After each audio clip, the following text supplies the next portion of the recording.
Elisa Alfiana dari Prodi Pendidikan IPA dengan NPM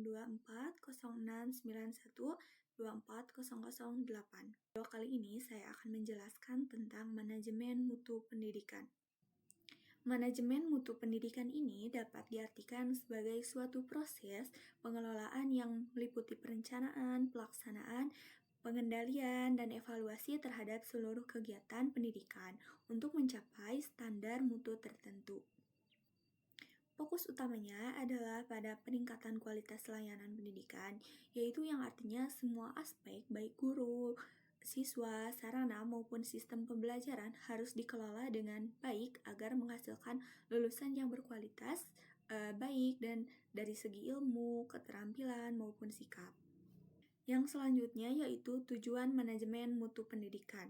Tujuan utamanya dari manajemen mutu pendidikan adalah untuk meningkatkan mutu proses dari hasil belajar, dan juga selain itu untuk menjamin terpenuhinya standar nasional pendidikan atau SNP. Melalui penerapan manajemen mutu seakan dapat menumbuhkan budaya mutu di lingkungan pendidikan, sehingga semua pihak seperti guru, siswa, dan orang tua memiliki komitmen yang sama untuk terus memperbaiki kualitas pembelajaran. Dan juga yang paling penting, tujuan akhirnya adalah untuk memberikan kepuasan kepada semua pihak yang terlibat dalam proses pendidikan ini. Yang selanjutnya yaitu prinsip manajemen mutu pendidikan.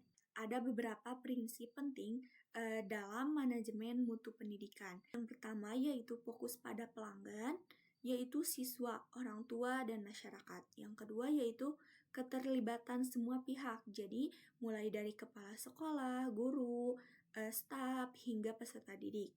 Ketiga, harus ada perbaikan berkelanjutan. Karena mutu tidak bisa dicapai sekali saja, harus diperbaiki terus-menerus.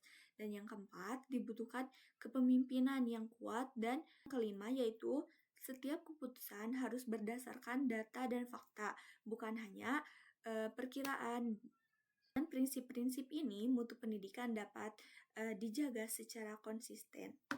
Yang selanjutnya yaitu komponen mutu pendidikan. Manajemen mutu pendidikan ada 4 komponen utama yang saling berhubungan, yaitu yang pertama adalah input, yaitu siswa, guru, kurikulum, sarana, dan dana. Dan yang kedua adalah proses, yaitu kegiatan belajar mengajar, seluruh sistem pengelolaan sekolah. Dan yang ketiga, output, yaitu hasil yang dicapainya peserta didik baik akademik maupun non-akademik. Terakhir, outcome, yaitu kontribusi lulusan terhadap masyarakat. Jadi, semakin banyak pengelolaan keempat komponen ini, semakin tinggi pula mutu pendidikan yang dihasilkan.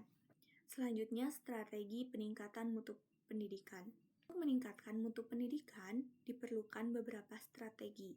Yang pertama yaitu meningkatkan kompetensi guru dan tenaga kependidikan melalui pelatihan dan pengembangan profesional. Dan yang kedua itu mengembangkan kurikulum yang relevan dengan perkembangan zaman. Dan juga yang ketiga, memanfaatkan teknologi informasi agar pembelajaran ini lebih efektif. Selain itu, perlu dilakukan evaluasi mutu secara berkala serta melibatkan masyarakat dan orang tua. Jadi agar terciptanya dukungan yang kuat bagi pembangunan sekolah. Nah, strategi-strategi ini akan membantu sekolah terus berkembang menuju mutu yang lebih baik. Indikator mutu pendidikan.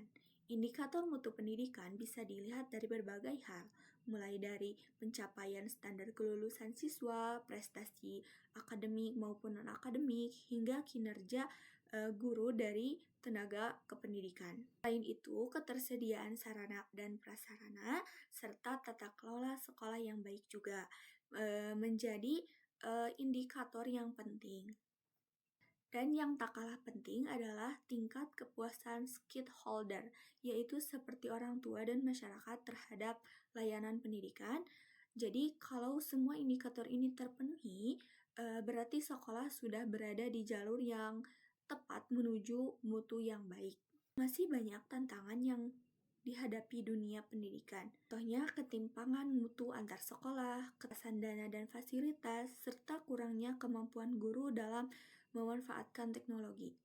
Jadi dapat disimpulkan bahwa manajemen mutu pendidikan adalah upaya sistematis untuk menciptakan pendidikan yang efektif, efisien, dan berkelanjutan. Mutu ini tidak akan meningkat tanpa kolaborasi seluruh pihak yang terlibat.